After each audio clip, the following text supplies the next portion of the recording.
ఓ పని చేయడానికి మనకు ఓ రోజు గడువిస్తే మనం ఆ రోజంతా పని చేస్తూనే ఉంటామండి. అదే పనిని 2 గంటల్లో చేయమని చెప్పండి.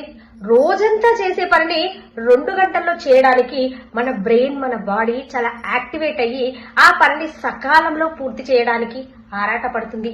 ఇన్ టైంలో కంప్లీట్ చేస్తాము.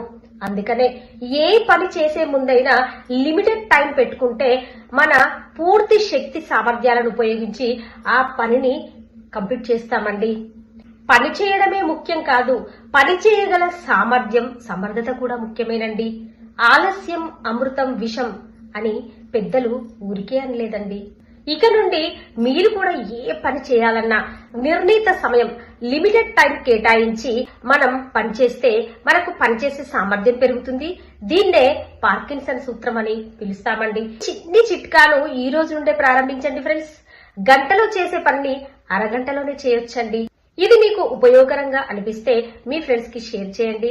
అలాగే మీ అమూల్యమైన అభిప్రాయాన్ని కామెంట్లో తెలపండి ఫ్రెండ్స్. పేజీని ఫాలో అవ్వండి.